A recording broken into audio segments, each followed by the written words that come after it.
sommes à nouveau ensemble pour achever cette semaine. Bonjour et bienvenue. Aujourd'hui, notre dame touche à tout, à fabriquer des chapeaux Bibi. Elle nous apprend à fabriquer des chapeaux Bibi, mais également à les mettre. Eureka, à nouveau, au cœur de la recherche scientifique, celle effectuée sur les plantes, plus précisément la phytochimie. Et on est vendredi et bien évidemment, on installe en premier Herman Amengan dans Art Déco.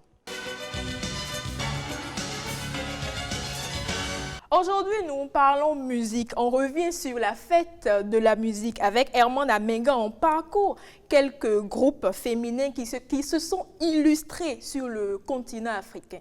Herman Amengan, bonjour.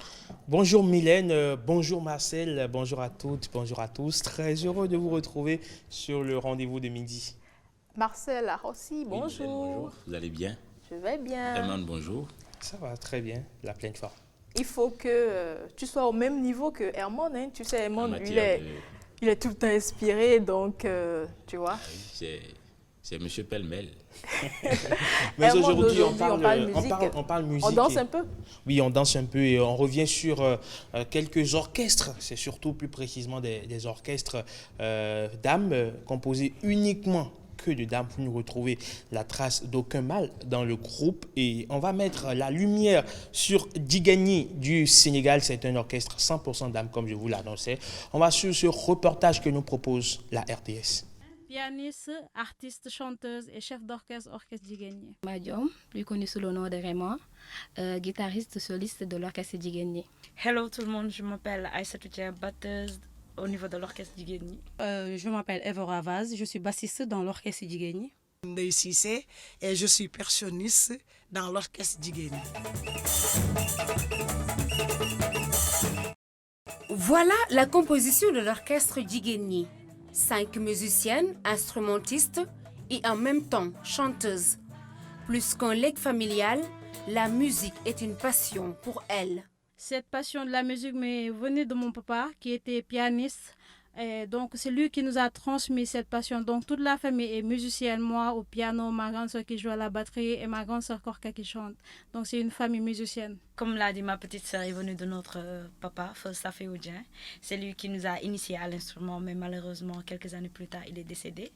Et je me suis dit que sa mort ne doit pas être vaine. C'est certains membres de ma famille et en écoutant aussi la musique depuis toute petite, parce que toutes sortes de musique que j'écoutais avant, c'était que la basse que j'entendais. Guitare solo, guitare basse, batterie, piano, percussion. Entre leurs instruments et elles, c'est une longue histoire d'amour. Les instruments, surtout, je joue le djembé, je joue le sabar, je joue le dundoum, des fois je joue le tama et ça me fait vraiment plaisir de jouer. Je suis la seule femme. La guitare, c'est... voilà, je l'ai toujours aimée, comme je le dis, parce que je vois qu'il n'y a pas de soliste femme au Sénégal. Bon, pour le moment, je ne l'ai jamais vue, en fait. Quand j'écoute toujours de la musique, c'est la batterie qui me donne envie d'écouter.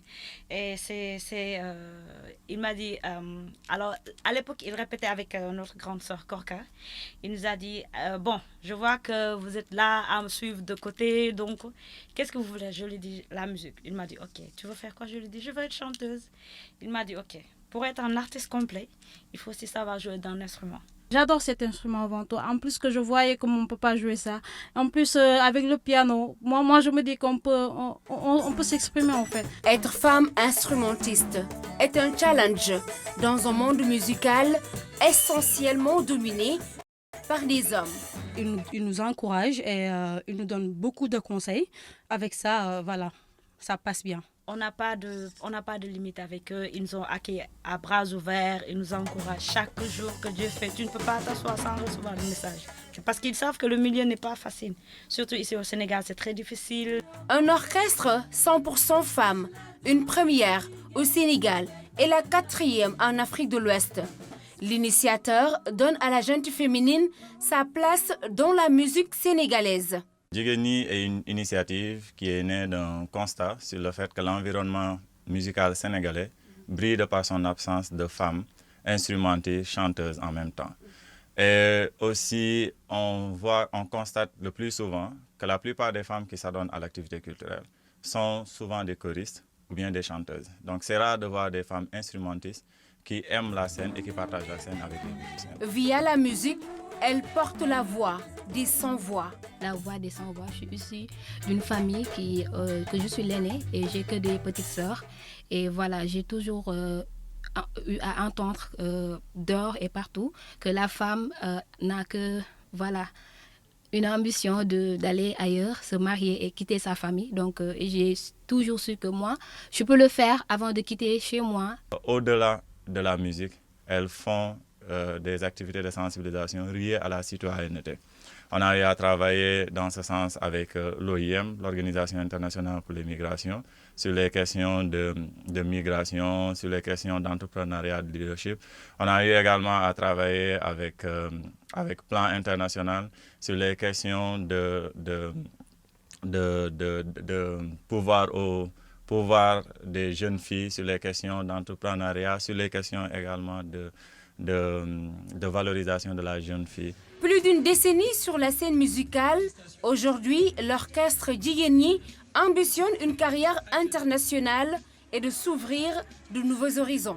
Je suis jazzwoman, j'adore cette musique et tout, donc j'aimerais bien jouer avec le pianiste Marcus Johnson, vraiment, parce que j'adore sa musique et tout. Passer mon oncle, mon père, Jimmy Mbaye, et aussi voyager un peu partout dans le monde, rencontrer des guitaristes solistes comme Mélanie Faye. Ici au Sénégal, je vois un artiste qui me touche beaucoup quand il chante et qui joue à la batterie, c'est Pape Niang.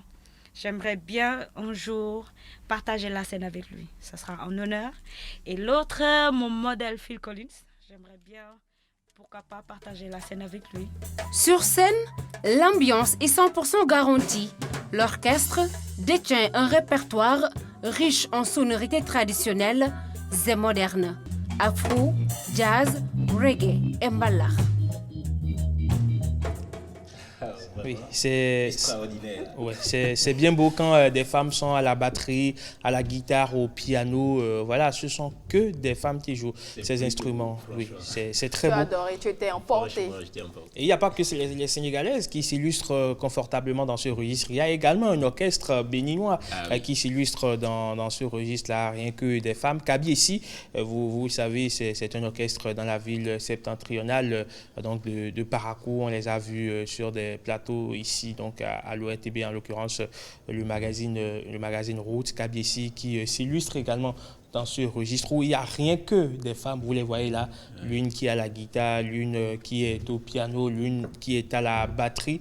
Il y a aussi, donc, en dehors du Bénin, les Amazones de la Guinée. C'est un orchestre qui existe depuis 1961 et est composé rien que de femmes militaires. Donc, ce sont des femmes de l'armée qui composent cet orchestre-là, les Amazones donc, de la Guinée. Et pour finir, il y a les Bellamundo, de la Côte d'Ivoire également, qui est un orchestre rien que de dames. C'est-à-dire que de plus en plus, il y a cette montée ou cette flambée-là d'orchestres dames qui commence par naître sur le continent. Même si on prend par exemple Amazon, c'est quand même un orchestre qui date il y a longtemps. Apparemment, il n'y en a qu'un seul par pays actuellement. Bon, il y a, j'ai parlé plus de l'orchestre le plus représentatif. Oui. Donc, le plus sinon, représentatif il y en a plein d'autres qui sont sous éteignoir, sinon sous silence. Mais pour les orchestres qui ont le plus de visibilité, quand on évoque les orchestres dames, ce sont ceux que je viens d'évoquer là, à savoir Jigéen Ñi du Sénégal, Bellamundo de la Côte d'Ivoire, Kaby ici du Bénin et les Amazones de la Guinée. C'est tout à fait beau voir des femmes qui dirigent vraiment sans un homme. C'est clair qu'on peut vraiment tout faire. On peut un vrai challenge dans un monde dominé essentiellement par les hommes. Un vrai challenge pour les femmes. Ce qui va suivre là tout de suite est quand même dominé par des femmes. C'est notre testeuse maison, la dame touche à tout, à fabriquer des chapeaux Bibi pour nous. Elle nous apprend à les fabriquer. On prend note, on suit Rebecca dont j'ai testé pour vous.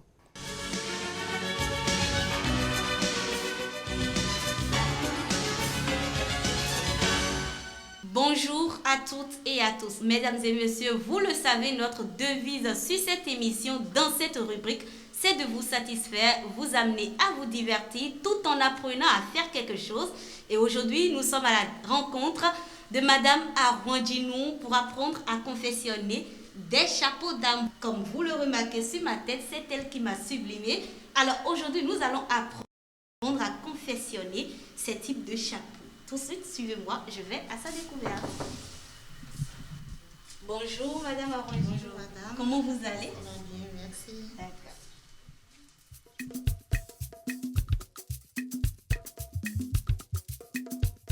Si je comprends bien, ces types de chapeaux sont appelés des bibis. Et ces bibis ont une histoire. Quelle est l'origine? Ils étaient destinés à une classe sociale élevée du rang de la noblesse.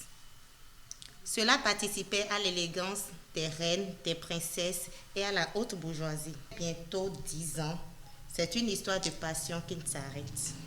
On passe maintenant à la phase pratique, cette phase-là où elle m'apprend à réaliser ces types de chapeaux d'âme, n'est-ce pas, Madame Arwandinou? Oui. Déjà, on a besoin des moules. Il y a quelques modèles de moules là. C'est ça qui est ici? Oui, il y a quelques modèles. Donc, j'ai choisi ce moule pour qu'on puisse réaliser notre bibi. Nous allons prendre la mesure qui va avec le choix de notre moule. Là, je coupe.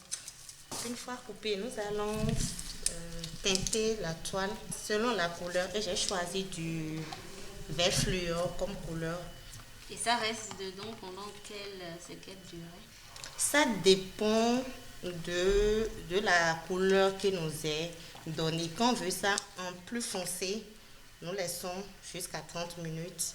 Mais quand c'est du vert fluor clair, tout de suite, on peut sortir ça de l'eau. Nous allons prendre le séchoir pour sécher rapidement.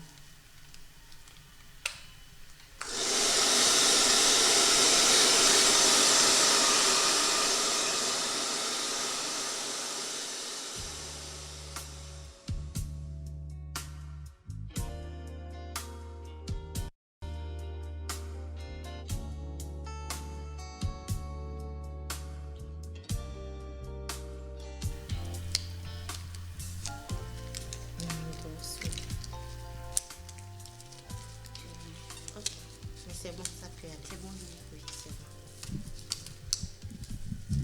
Voilà, nous avons notre forme de moule.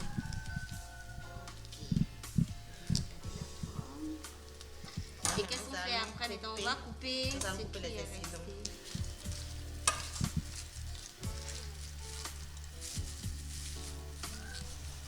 Et là, nous allons laisser ça sécher pendant 1 heure.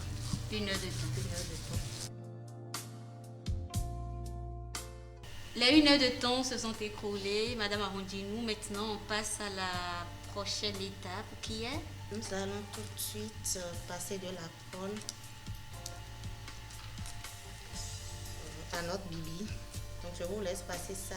Mais il ne faut pas que ça soit trop. Voilà. Tout doucement. Et on n'appuie pas trop la colle.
Et voilà, notre Bibi est prêt à admirer le travail, admirer la qualité. Ceci en 2 heures de temps pratiquement.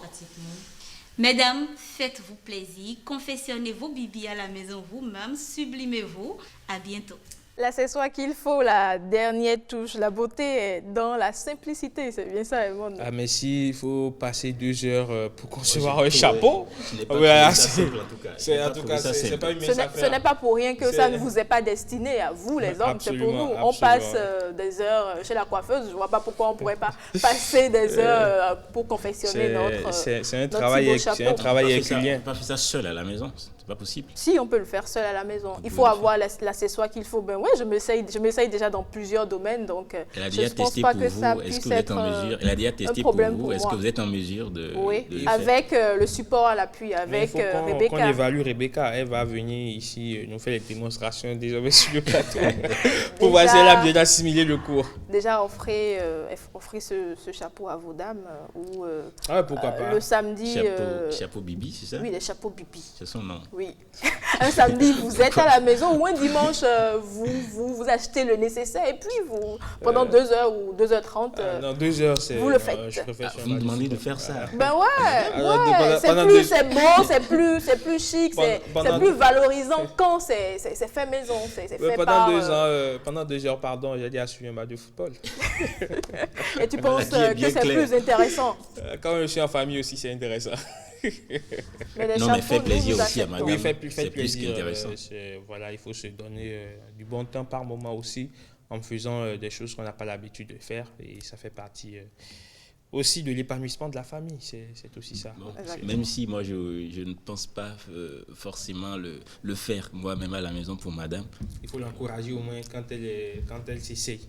Même si elle se casse la tête, carrément aller c'est ça la vie, on tombe, on se retrouve après. On tombe, on se relève. C'est bien ça.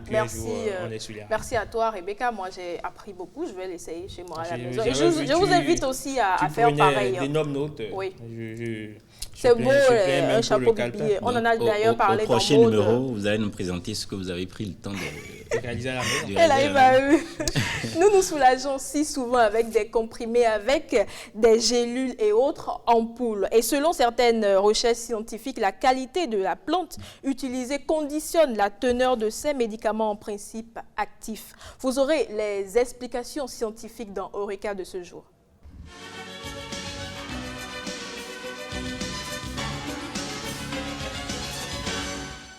Monsieur le scientifique, sans sa blouse, la blouse blanche, elle est où? Ben elle est là, elle est juste là. Si vous voulez, je la mets si vous voulez. Elle est juste à côté. Aujourd'hui, on parle de la phytochimie. Oui, on va parler phytochimie et peut-être après phytothérapie parce que ça va se compléter. Je vous invite à suivre rapidement cet élément au laboratoire et on revient au plateau.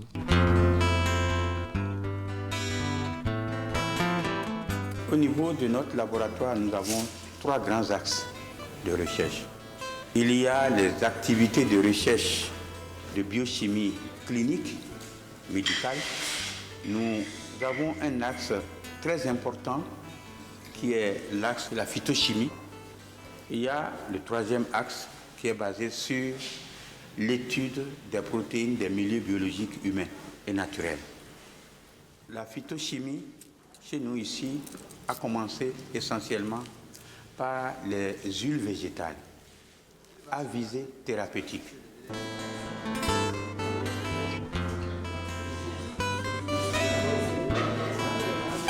Pour produire les huiles, nous avons fabriqué nous-mêmes des alambics.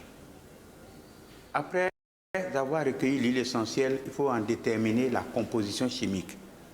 Quelles sont les différentes fractions d'huile qu'il y a dedans? La phytochimie, tu nous dis substantiellement ce que c'est, la phytochimie. Phytochimie, vous entendez au moins chimie dedans? Oui. Ça vous dit quelque chose? J'ai appris ça sur les bancs, on faisait les mélanges. En fait, c'est la chimie des végétaux. C'est la chimie des végétaux, la science qui étudie la structure, la fonction, ainsi que le métabolisme et les méthodes d'analyse et d'extraction des substances naturelles issues des plantes. On extrait la substance pour pouvoir soigner des pathologies, c'est bien ça? Oui, et dans ce cas, on parle de phytothérapie. Voilà, on parle de phytothérapie dans ce cas. Ah donc, aller à la pharmacie, prendre un comprimé, c'est déjà de la phytothérapie, c'est bien ça? Si le comprimé a été fait à base de plantes médicinales. Parce qu'il y a des comprimés Parce que c'est qui sont pas à base de... C'est le traitement à part fondé sur les extraits de plantes et les substances actives, les principes actifs naturels qu'on considère comme phytothérapie. Voilà. Donc, vous n'êtes pas sans savoir qu'il y a des comprimés, il y a des comprimés à la pharmacie qui sont dérivés de plantes. Oui, il y en a. Tu en avais conscience? Pardon? Tu en avais conscience? Tu savais qu'il y avait des comprimés qui n'étaient pas faits à base de plantes? Non. Pour moi, la plupart des comprimés sont des extraits, sont des plantes synthétisées. Oui. Donc, au laboratoire, on extrait le principe actif pour pouvoir en faire donc, un comprimé, je crois bien. Si les cours de biologie que j'ai eu à faire au secondaire sont encore quelque peu dans la cervelle. Bon, est-ce que ça marche, la phytothérapie? Écoutez, aujourd'hui, l'efficacité du traitement par les plantes a été reconnue et démontrée scientifiquement. Et donc, quoi qu'on dise, ça continue de jouer un rôle important en Afrique et naturellement au Bénin.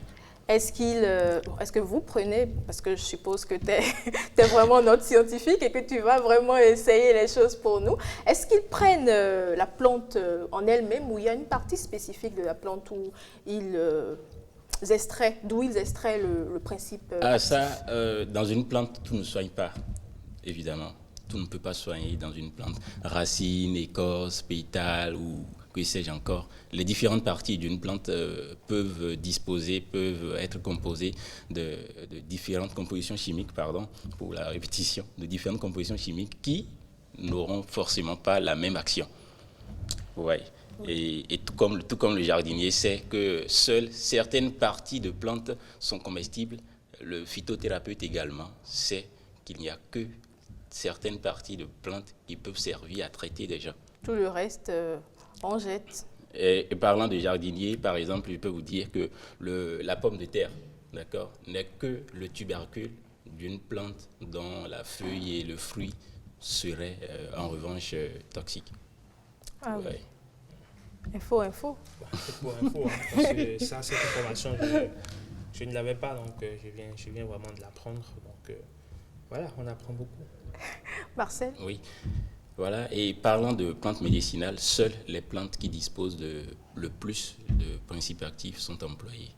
Donc, toutes les parties, comme je vous le disais, ne peuvent pas soigner, ne peuvent pas servir pour un traitement, d'accord? Mais il peut arriver que toute la plante puisse servir. Je vois. Oui. Merci à toi pour cette expérience. C'est moi. Et on reste toujours dans la nature, mais cette fois-ci pour parler des cotons. Vous savez, les cotons sont cultivés au Bénin, on en cultive au Bénin en masse. L'un des meilleurs producteurs de coton en Afrique. Je crois plus grands meilleurs. Je crois qu'on a même détrôné le Mali. On a même détrôné le Mali en termes de production cotonnière, superficie emblavée, et comment appelle-t-on, et nombre de tonnes qu'on a pu récolter, je crois. Le Bénin fait partie des bons élèves. Oui. Nous parlons des tissus imprimés en coton qui sont doux, souples et sont souvent utilisés pour la confection de rideaux, de draps, de sacs, de chaussures. Aujourd'hui, Marcel nous en parle et si possible, pourquoi pas, elle va nous apprendre à en fabriquer. C'est dans Mode.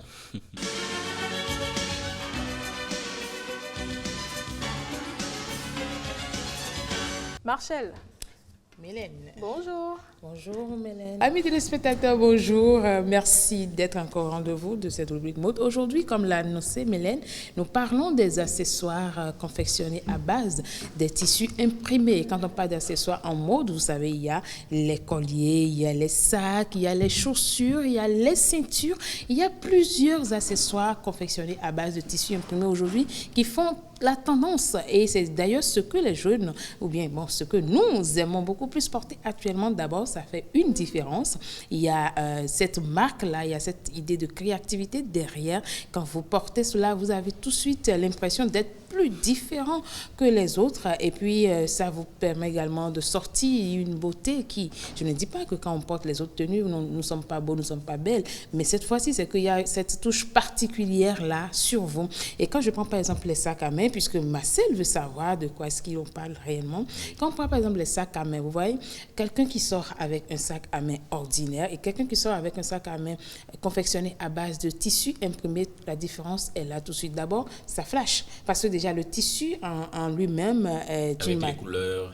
Voilà, ça fait tendance. Vous mettez par exemple du noir ou du jaune, comme Mélène, vous avez un sac en tissu. Je sais qu'on a plusieurs images qu'on va sûrement nous envoyer. Vous allez voir, ça fait fashion. Nous sommes en mode, ça fait fashion, donc vous sortez de l'ordinaire. Et ce qui est le plus important, c'est que vous pouvez confectionner ces accessoires-là selon votre goût. Je suppose, par exemple, je veux confectionner un accessoire pour mon ordinateur portatif à base de tissu imprimé. C'est possible. Ah oui, vous avez caquillé les yeux, c'est possible. Vous pouvez le faire, vous pouvez le confectionner. J'ai vu des sacs confectionnés spécialement pour les ordinateurs, par exemple. Moi, j'en ai, je te le souffle en même temps. C'est vraiment doux et c'est beau, c'est chic. Et c'est très beau. Et vous voyez, par exemple, ce sac-là, c'est un sac où vous pouvez mettre votre ordinateur, vous pouvez mettre vos accessoires, surtout pour les femmes, par exemple, quand vous allez à la plage, quand vous allez, je ne sais pas, vous coiffer, quand vous allez acheter peut-être très rapidement quelque part, vous pouvez garder ce sac-là. Non seulement ça vous permet de poser vos effets, mais ça sort de l'ordinaire, ça fait fashion. Vous voyez, par exemple, africain. Oui, ça fait africain. Vous avez reconnu finalement que ça fait africain. Il y a par exemple les colliers. Tu sais que les tissus parlent d'eux-mêmes parce qu'il y a beaucoup de tissus qui, en quelque sorte, parlent de chez nos nous. Proverbes, oui, voilà. de nos réalités. Donc, pour te souffler un petit mot, je n'ai qu'à mettre un sac avec un tissu précis. Exactement, pour que tu comprennes facilement. Les tissus ont des significations. Oui, toute une histoire derrière. La créativité fait tendance. Ce que je porte veut dire quoi? Non, écoutez, ça n'a pas encore de nom, on va chercher, ça fait Marcel. Et on parle des chaussures aussi. Oui, il y a des chaussures également confectionnées à base des tissus imprimés. Vous voyez, au fait, c'est ça comment dirait-on, le côté nouveauté de la chose. C'est ça qui m'intéresse, moi. Oui. Vous avez parlé de ceintures à base de tissu, vous avez parlé de chaussures. Moi, je veux bien voir les ceintures à base de tissu. Et pourquoi pas les bracelets? On avait même porté sur ce plateau. Pourquoi pas les bracelets à base de tissu? Il y a tout ça que j'aurais pu vous montrer avec les images. Mais ce que nous avons déjà là, dans nos images, vous avez des sacs, vous avez des colliers également à base de tissu. Aujourd'hui, quand vous mettez un collier à base de tissu sur votre tenue, je parle aux dames, si votre tenue, par exemple, du tout noir, vous mettez votre tenue à base de tissu, ça fait fashion. C'est pas comme les autres colliers que vous montez, qui vous... Je vais dire, je ne fais pas de la pub pour quelqu'un, mais ça alourdit tout simplement. Vous êtes... mais ça, c'est léger. Vous voyez, la matière, ça, c'est le mot pour le dire. C'est une matière très facile à trémaler, très facile à porter et ça fait fashion. Je prends aussi, par exemple, le cas... j'ai parlé des ceintures, je parle le cas par exemple des gilets, vous voyez, en tissu.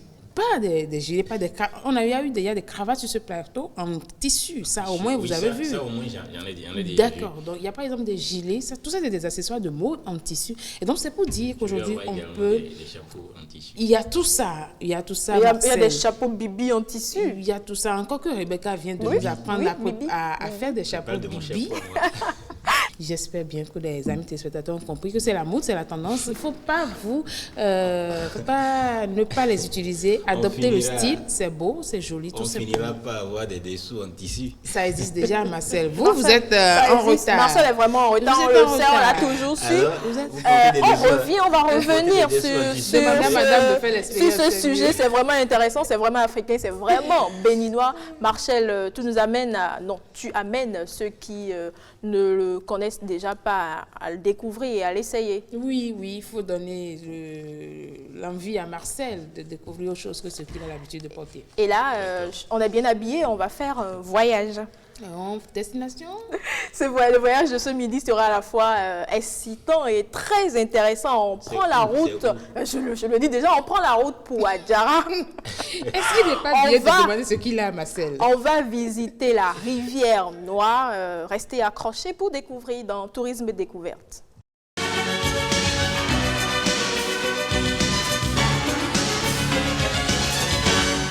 Monsieur Corneille Guaguidi, bonjour. Bonjour Mylène.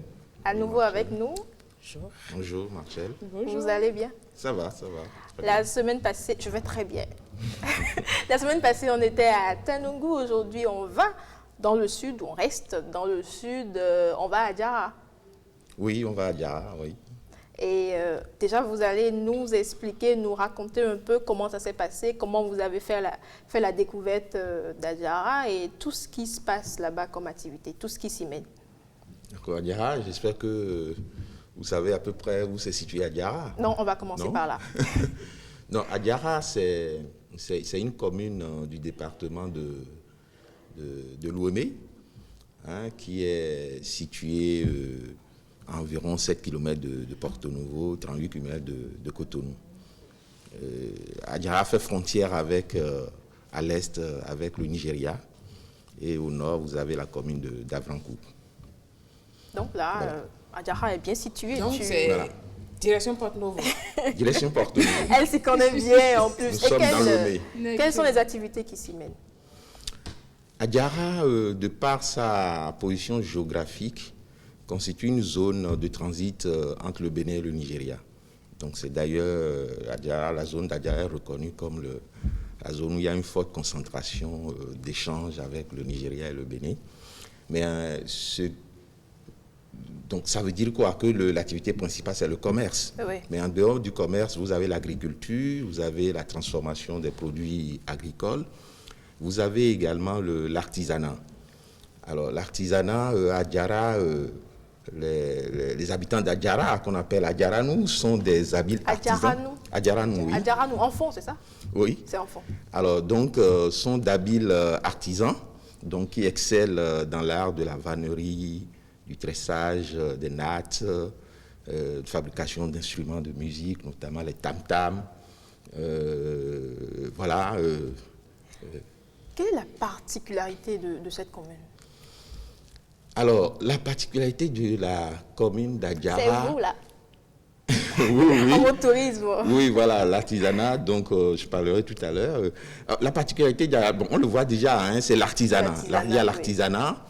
Et Adjara est connue comme étant, si je peux me permettre, la capitale du tam-tam. C'est là où on fabrique les tam-tams traditionnels, voilà. Vous avez joué, vous avez essayé?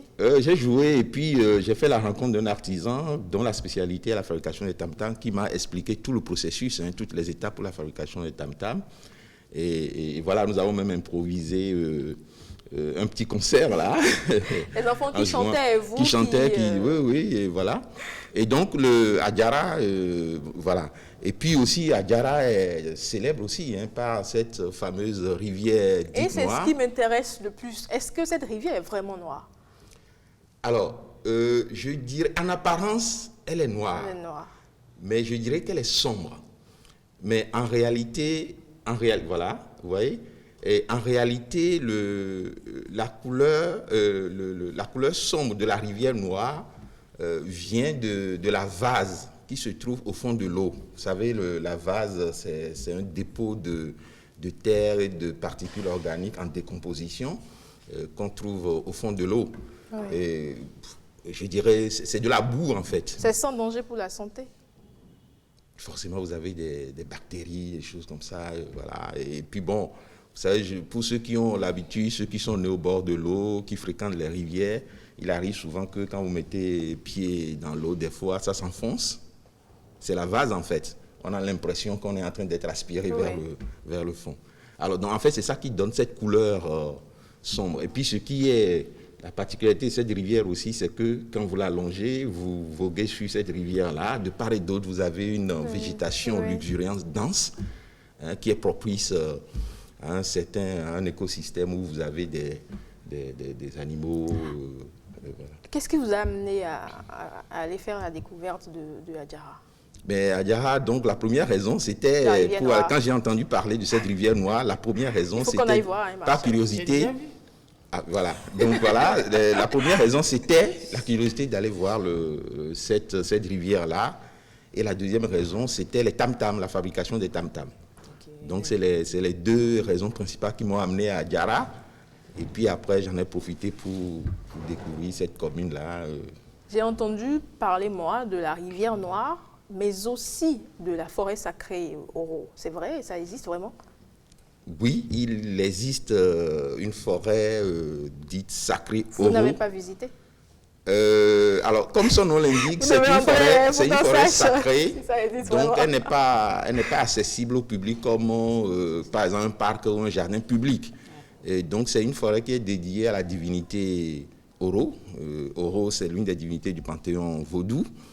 Et pour la petite histoire qui m'a été contée, l'accès y est strictement interdit aux femmes, parce que les femmes n'ont pas le droit d'entrer en contact avec cette divinité-là. On dit tout le temps ça. Voilà. Oui.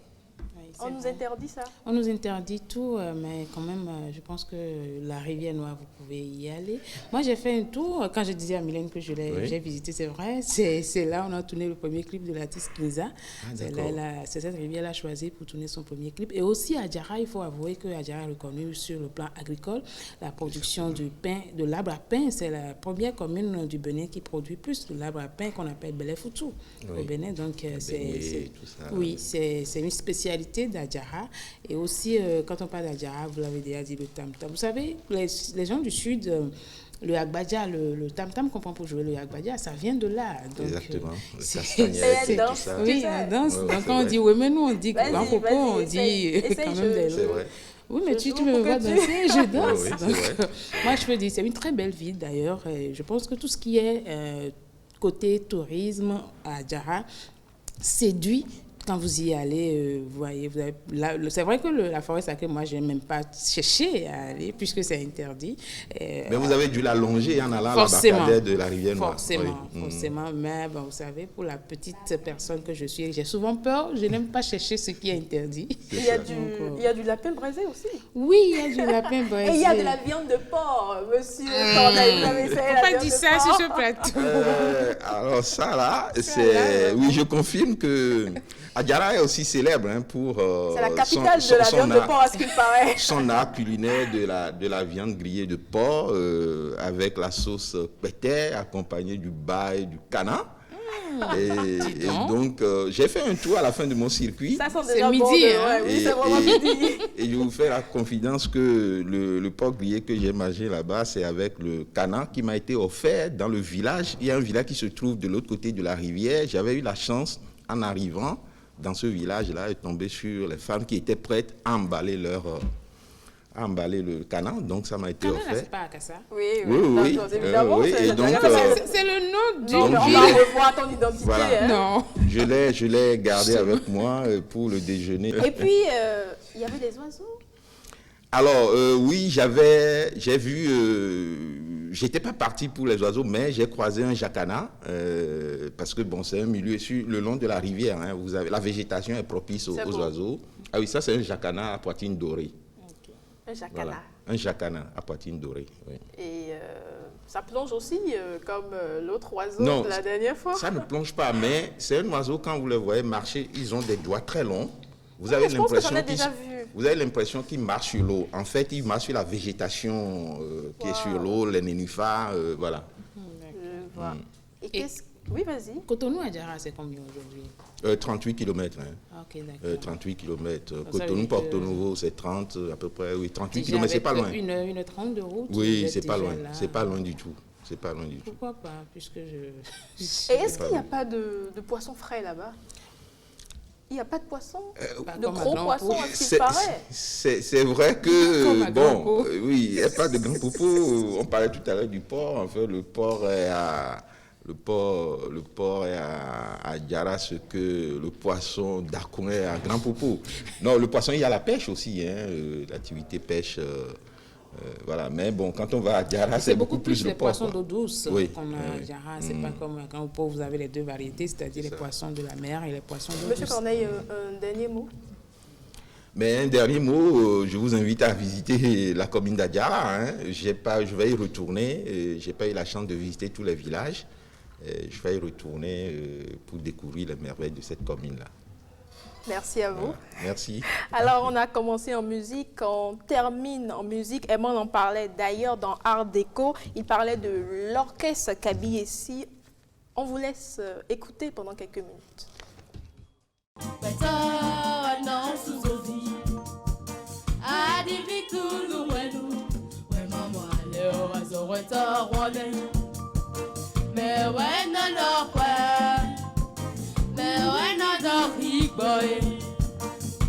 Bueno for la vigi a vima posava ye no fondo do posue oye akwa motizo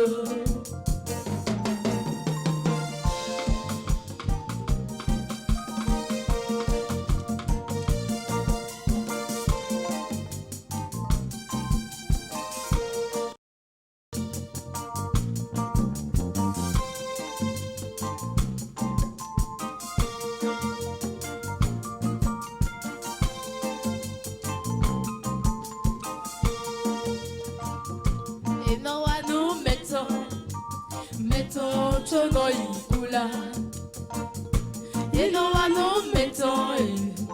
meto chobo eno do kulume mikudo zoli mikudo taba doye wami wamelo oye mikuwa yasibo duawe nuwe momo beto no suzofi adivikuno wenu wema mwaleo azoreta wane mewe na dokwe mewe na dokigwe weno fola biji avima bosava ye non fondo lo kosuwe oye akwa mochizo.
Un orchestre purement féminin, purement béninois, Kabiesi, sur une reprise de Stan Toron, le roi du Chink System. Oui, Papy Grandier, comme on l'appelle, feu Stan Toron. Paix à son âme. Paix à son âme, qui nous a quand même laissé cette très belle musique et sur laquelle ces dames-là sont en train vraiment de s'extasier, de faire une très belle reprise. Voilà, c'est ce que je disais à l'entame. Il y a ces femmes-là aujourd'hui qui s'investissent corps et âme dans la musique. On a vu une qui était au piano, on a vu une autre qui est à la guitare, on a vu une autre qui est à la batterie. Ça fait plaisir, en tout cas, quand il y a, on va dire, cette fraîcheur féminine sur la musique, on aime toujours.